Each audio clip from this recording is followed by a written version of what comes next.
Welcome to our Expert Insight short presentations. These Expert Insights have been prepared in cooperation with VDMA Working Group Additive Manufacturing. And our topic for today is machine connectivity and machine integration, a very important topic in all areas of the industry. And I'm very happy that I have two experts here on stage. Bas de Jong, he is COO of Free Your Mind, and Mathieu Roche, he's Marketing and Technology Manager of AddUp. And we are starting right now into the presentation. The two of them brought us. And Bas, the stage is yours. Thank you. Yeah, welcome everybody. First day of Formnext. Good you made it out here. I will kick off the presentation. We all know this picture. It's been a while ago, but traditional supply chains are unstable. This is the example. Also, COVID that hit us is an example of that. And it's not working. There. So this traditional manufacturing, it's unstable, and that is why there's a rise of on-demand manufacturing. So what we are already seeing right now is that 80% of enterprises started adopting this on-demand manufacturing. It's not only additive manufacturing, it's also other technologies. And it's also part of digitization. The whole strategy of digitization is starting now. So more than 8% of the stock is digitized in the next 10 years. Imagine that. And the total market value, it's an astonishing 250 billion. That was already analyzed in 2021 and growing. So what we've done at Free Your Mind, we've made on-demand manufacturing made easy. So we start at the beginning to find the best use cases for 3D printing. Before you can start, you need to find the use cases, and with that we have 90% time reduction in part screening. After that, it's the second step. You need to qualify the parts. Once you found them, you need to move them towards production. There's a qualification process. Also, what is very handy then is that you can connect your digital inventory that we've created of qualified parts to connect them to suppliers. And I will give some examples later on that you will reduce also a lot of time there in the connection. And of course, and that is what we are working on now with all of our customers, is to track production quality, which is a very important link here. It reduces errors and also include the missing information. Let's go. So, machine connectivity. Why are we talking about this? What we hear from our customers is that they can produce faster and also ensure the quality. So imagine you have a platform where you have your digital inventory, you connect them to your own locations, to your own production capacity, and also to your suppliers. You can always see the fastest option to produce. So that is one very important element of that. And also you can produce decentralized where you need them. And what is very interesting, and that is also I think the vision that we have and the step beyond, is the better quality. So the connected machines, and AddUp will move on to that also later on. They measure the process and document all the quality information.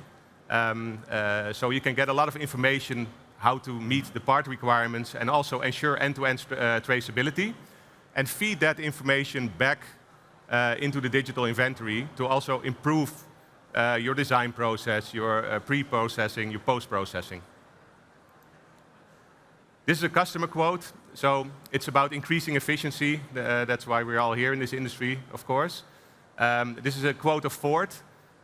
Before that, they didn't have any software to help and no machine connectivity, and they did everything by hand. So you can imagine it's not really optimal. And now what they're doing, they integrate everything, scheduling, optimizing, they decrease the emails, and also this way they nearly doubled the production. So that's a really great step. And with customers like this, we are also working on creating all the integrations of all the data to feed it back and also improve the quality. Thank you. Thank you. And now we go straight on with Mathieu. Hello everyone, very excited to be here on stage today. So I'm Mathieu Roche from AddUp company. We are a French company specialized in AM metal machines and parts. So we have a dual identity. We're both producing machines. That's the way we started back in 2016. with first technology which was PBF, and we have added a new technology in 2018 with a DED. While we were producing the first parts for our customer, we identified that we had the opportunity also to create parts for them. And now this is really also a big part of our business, being able to produce parts for every single customer which we have. In the end, our mission is to help the industrialization of the AEM all over the world. So as I said, we started in 2016 based on the experience of our two owners, Michelin and Fives. I guess everybody knows Michelin pretty well. They've been doing tires since decades and even more. And back in 2008, they've been looking for another company, starting actually to do AM. And once they had a successful journey with AM, they've been looking for Fives. And Fives is also a French company who are producing a specific machine for industry. So they have created AddUp, and here we are today. So what are we doing? Actually, many things, of course, because we're also producing parts. We have specific staff who are working on the design, from conception to adaptation for the AM markets. We are running all over the world above 40 machines in both PBF and DED, running above 20 different materials from Inconel, aluminium, maraging, and many others. And we are split over 4 different production facilities in the world. Of course, since we are doing parts, we also need to address the post-processing. So we have the full set of different treatments, like heat treatment, surface finish, and so on. And we are fully qualified, especially in the medical and aerospace domains. So what is the relation with connectivity? Of course, when you start to produce parts in an industrial scale, you need to give evidence and give feedback to your users. Until June 2020, honestly, we were pretty blind about what the machine were doing. We had to wait until the end of the job to actually check. So in June 2020, we started to integrate many different protocols, including, of course, OPC UA. And since that time, every single color which you can see here, there are specific jobs. And inside all of these specific jobs, there are thousands of different layers. So, of course, we are creating many, many data with all of this, which we are using to improve also the performance of the machine. And that's where the connectivity has been pretty important for us. So it's based on industrial protocols like OPC UA. We provide many different production reports also to our customers. And of course, that's compatible with PBF and DED, depending on the technology. So the way we're using this one right now, that's because also we are working a lot on the monitoring solution. So I guess every one of you have heard about the quality assurance topic. That's pretty critical for many industries, including medical and space. And we are working on some kind of synergy of this monitoring solution. I will not detail right now, but you can come to the booth to have a look. And one of the major clients for this connectivity is called AddUp dashboards. That's the last one, which you can see here, which is a real-time tracking and supervision solution based on OPC UA protocols. And out of these dashboards, the customers can see everything which is happening on the machine, from the name of the guy who was in front of the machine, to the specific name of the job which you've sent, up to every single key process parameters like oxygen, humidity, torques, and so on. And all of this data, we are collecting all of this and gathering this one in the specific reports when we deliver the machine to the customers. So they know exactly how the machine is performing. So yeah, connectivity is really at every single stage of what we are doing by AddUp. And I think that's it for me. That was it? Yeah. OK, perfect. Yeah, thank you very much. And a friendly applause for you, Mathieu. Yeah, before we start talking about a bit more about connectivity, Bas, what would be the biggest challenge that we need to solve in the market to scale additive manufacturing from your perspective? Yeah, so what we see now, we are all very enthusiastic. I see everyone here, myself too, about the industry. And what we see at customers, they're also enthusiastic, but they need to find the applications to scale. So what we hear from customers, and I think a lot of you can relate to this, is that yeah, they need to find the right applications. They've done some prototyping, some tooling, also found some end parts, but really go into mass customization, the bigger series. Yeah, that is what is needed, and that is 3Yourmind has this software to identify and qualify the parts, where I started the presentation with. So we think that is the first step. Then you have the big number of parts, and of course, then also you need to manage these parts with machine connectivity and other software solutions. But when you compare, you're talking about we need to got serialization, you got many parts, Yes. but everybody's talking about individualization. So you want to have the part for every exact person, one part. So how does it fit together?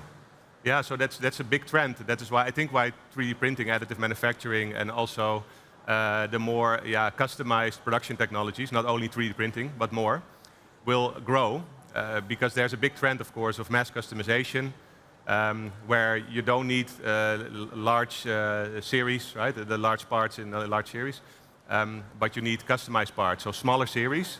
And then the business case for 3D printing and other on-demand production technologies becomes viable. So do you see in your business area a lot of demand for those personalized products? Yeah, more and more. So we see that in all the verticals we are working now. Tell us about some examples from which industry sectors do these questions come?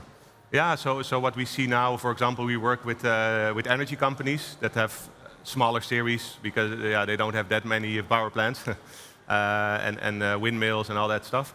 So we see there they need a lot of customized work because they have tweaked also their production plans for their own specific needs in cases. So we see it there. And also in other industries like transportation, there's more and more customization. Mathieu, sorry, what is your perspective? Do you have these questions as well from your customers, and from which industry sectors? Yeah, we do. We are especially focused on three big domains, which are medical, space, and tooling. And actually, the customization also comes at the very early stage of these discussions. But one would start in serial production. What is very important for them is to make sure that every single part which will be produced afterwards will be the same as the original one. And this is very, very important. So that's why we are building all of these monitoring solutions and reports and so on. That's because they want to make sure that everything is under control. Okay. How important is regulations in your daily life? When you mentioned railway applications, yes. I think it's a very highly regulated area because it's all about safety for passengers. Yeah. What is it, a daily topic, or is it seldom? That's a pretty hot topic, actually. That's almost a no-go topic for them. If we are not compliant with all of this, we can even produce a part for them. So, like for the medical, the retention of the information is pretty critical. It can go up to something like 80 years. So, I mean, you have to make sure that the data which you have, they will be safe, they will be available, they will be readable in the next coming years. And I mean, you wouldn't take a flight if you were not perfectly comfortable with the part which was produced. So, yeah, that's really daily business. What is your experience? Yeah, so our experience is also that a lot of customers, they always want to start with something very difficult. You know, we're a group of engineers, you put them together, and usually they want to solve complex problems. So, but we want this open thinking, this open-minded. Yes, exactly. Yeah, and what we usually do is then say, like, yes, these parts are very interesting to start working on, so it needs a long qualification process. On the other hand, there are also a lot of parts that are already possible to 3D print or use another technology. And it doesn't take that much time to qualify them. So we focus first on the low-hanging fruit parts and produce those. Show the business case, everyone gets excited. And in parallel, we work on the qualification of the more difficult parts. That will come like in a year or sometimes even 2 years. But it is very important what you're saying for the railway industry, for example, that this the flame retardancy standards are met and other standards. But I think the main message here is that in any company we've worked with, there are always low-hanging fruit parts that you can start with right away. So like the first 3 months, you will have immediate result, which is very important to grow the industry. Yeah. Okay, let's try the hook to the protocols and the connectivity we wanted to talk about. I think when we're talking about regulation and documentation, that may be a very good example that we need this connectivity, because when you're talking about all the lot of data that has to be stored and has to be held for tens of years, how important is to have a connectivity right away from the machine to the data storage?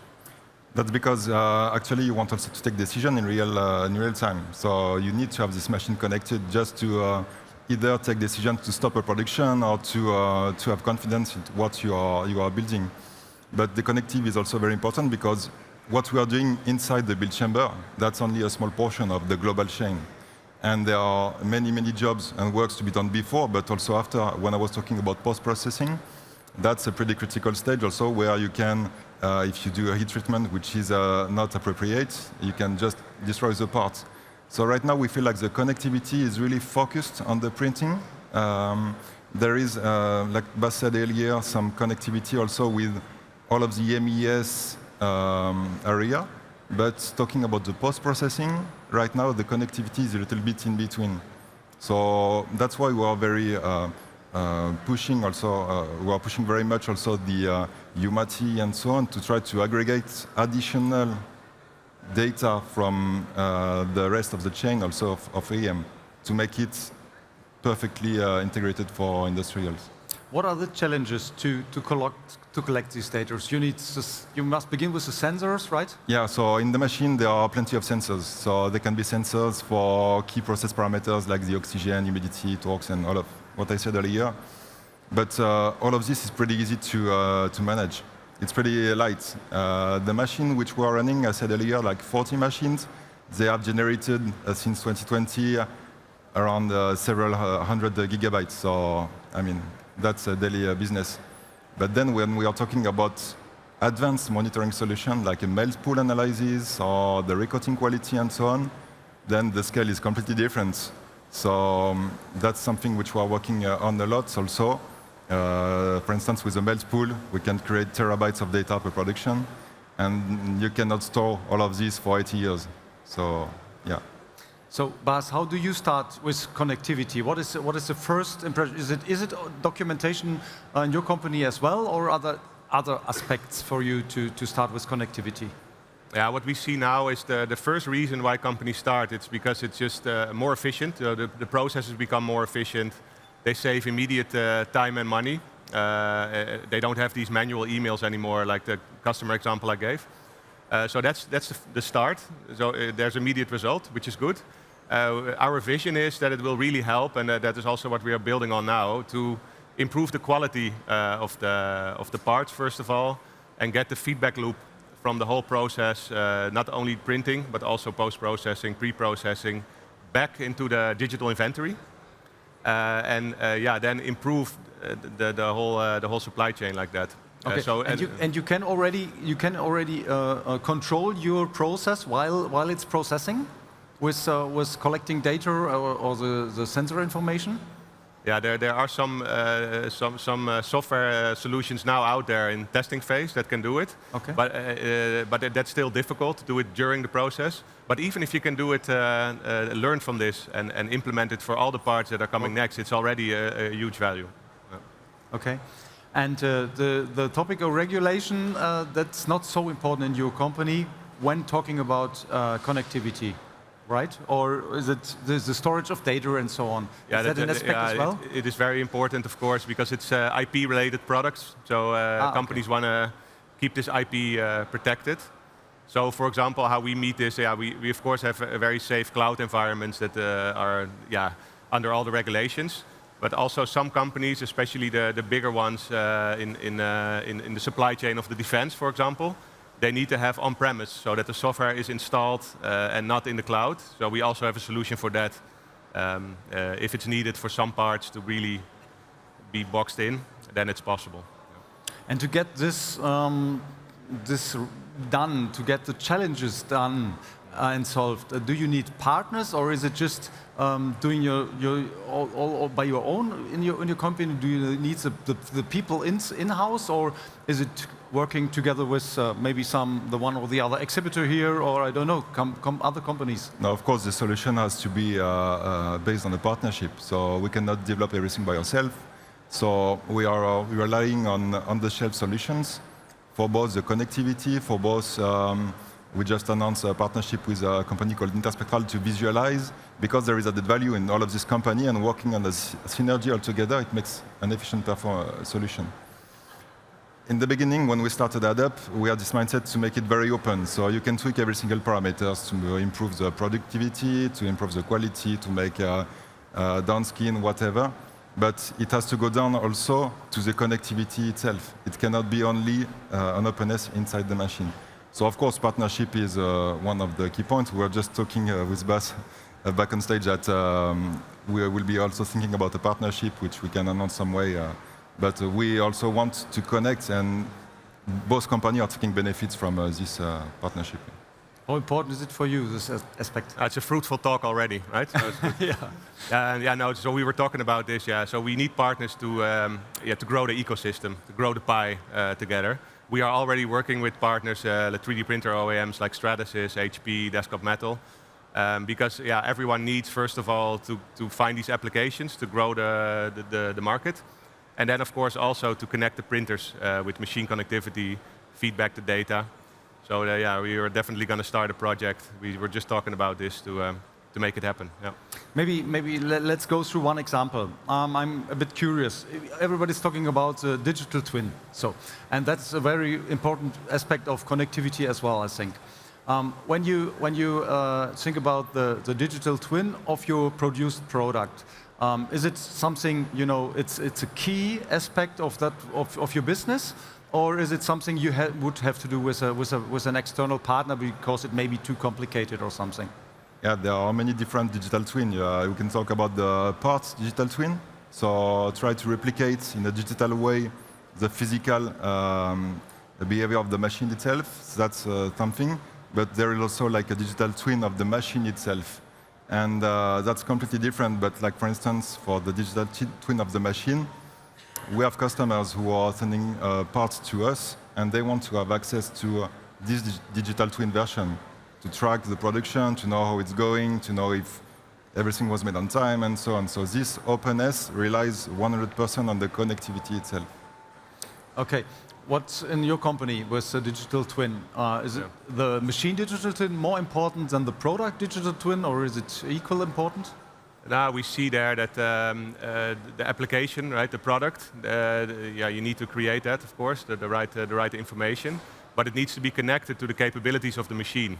And also what we see now is that a machine changes. There are efficiency improvements in the firmware, or new machines coming out. There are new material options, and that there's a constant feedback loop that needs to be sent back in order to analyze again, like, this part is produced in a certain way. Does it make sense with all the new information that we have to still do that, or are there gains to be made?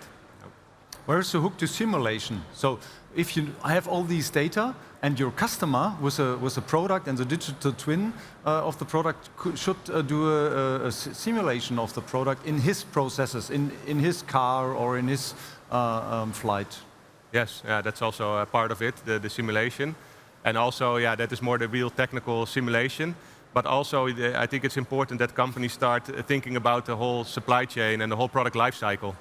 So it might make sense to, for example, CNC or 3D print a model in the beginning of a life cycle. Then you ramp up and you start molding, and then it ramps down again. And then it makes sense to use another technology. So that would be that the simulation is something the customers come to you and ask for it, or is it not so important right now? Yeah, we see. So if you're talking about that simulation that that's not really simulation, but it's more analysis in the product life cycle. They come to us.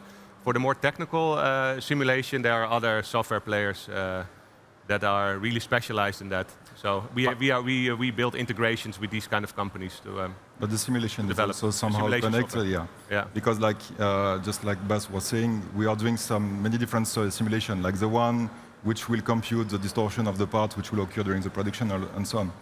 But you want to have an understanding of how the machine was depending on the simulation which you did before. And because simulation is time consuming and it's crazy expensive, so you don't want to simulate every single part. So once you have produced these simulated parts, you want to make sure that every future production will remain within the same range in terms of parameters and anything else, just to prevent from simulating again and again and again. So, yeah. No, that's also the quality assurance, right? We talked about. It's very important that the parameters need to be the same. And I know I used to work for a 3D printing company, Ultimaker, and then when we changed the firmware, it could result into changes in the production. That's a nightmare. Customers don't want that, so then it needs to be visible in the software that something changed. So. And before you set up, you want to know how something could change. How something could influence your end product. So, yeah. But anyway, when the customers are getting back to the versioning and so on, when they will accept a part, it will be under specific conditions like the firmware version which was in it, the provider of the powder and so on. So all of this is locked, and you cannot change anything after.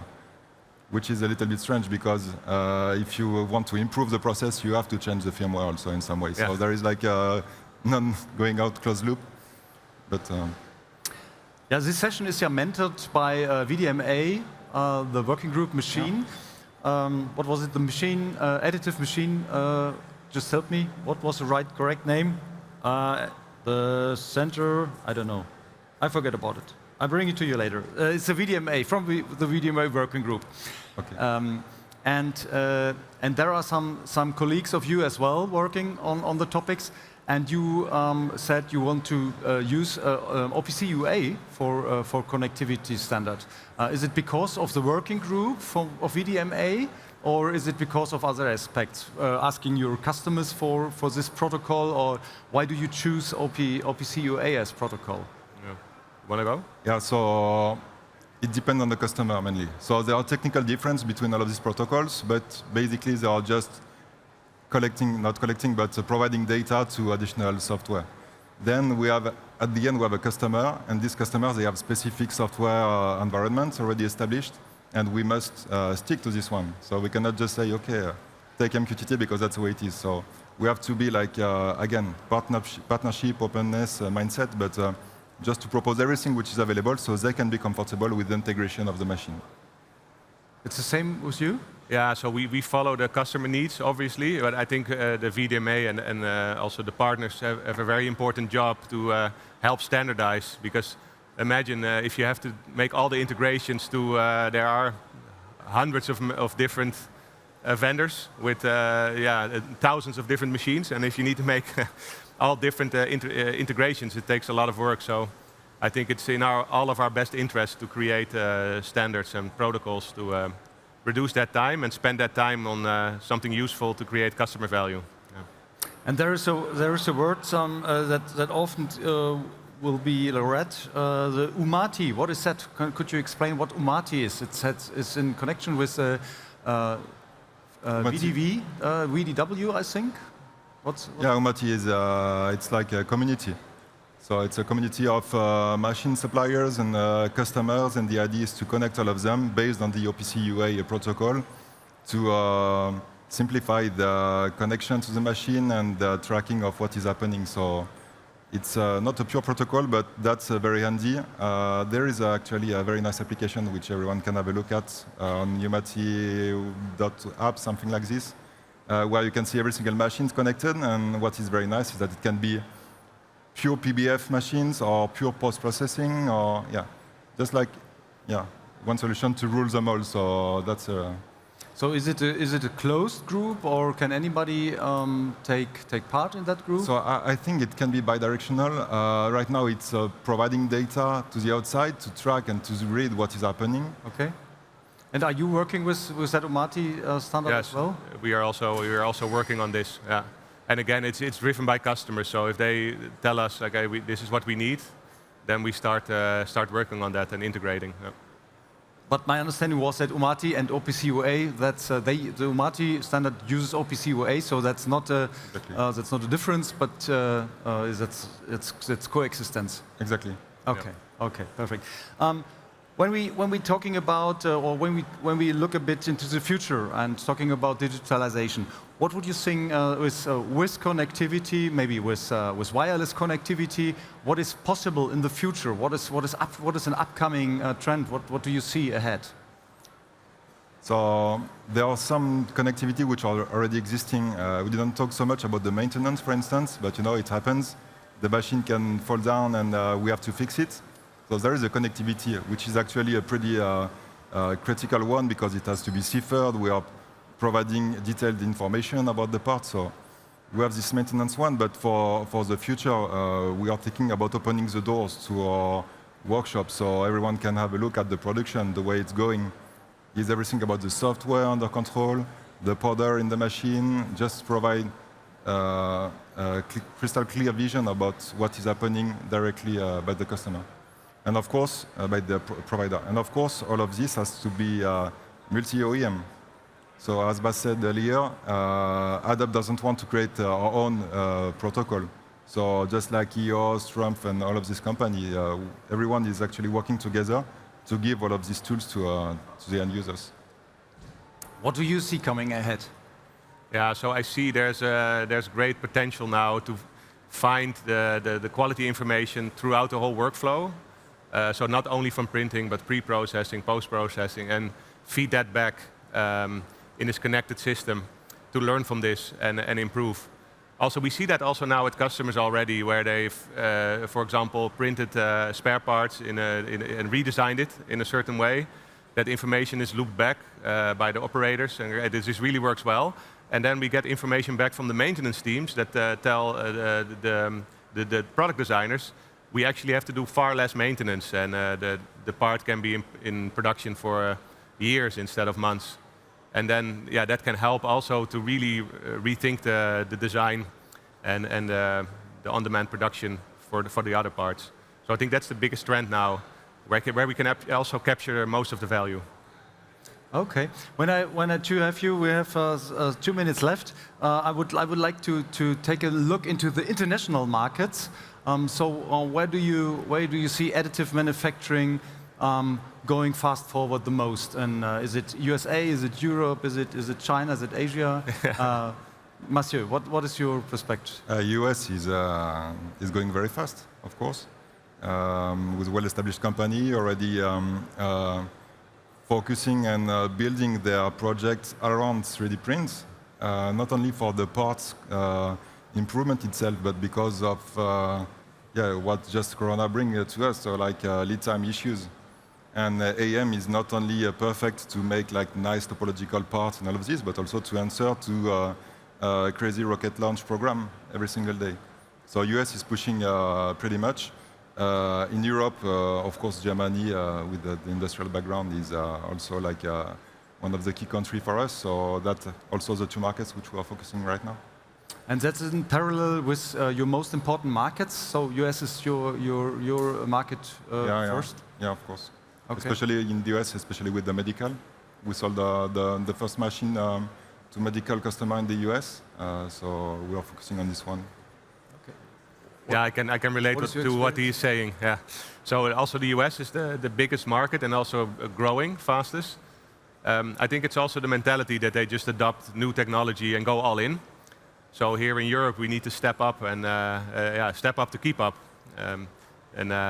I think here that's the invitation to all of you to visit our booth in 11.1 B58 to work together and do that. It's almost time, right? So I have to pitch it in. Perfect. So it's well for us. What would be your next step when you're leaving the stage? Where would you go? And I will do a demo of the monitoring solution which we have just launched. So yeah, if you have any question, I would be glad to demonstrate the solution to you. But yeah, just have a nice show. Okay. Thank you very much to you both, and thank you very much. When I look to the audience, maybe a short applause for these guys. Perfect. Thank you very much, Bas de Jong and Mathieu Roche. I wish you great success at the fair and for the next upcoming days. After a short break here on stage, we will have the next highlight. starting the Discover 3 printing seminar. And I think there are a lot of people coming here because the seminar is in 2 parts. The first part will be here on stage for all the visitors and all the participants outside at the screens, and for the guys here in the hall. Thank you very much. We see you later. Thank you. Vielen Dank. It was very cool. Thanks. Nice.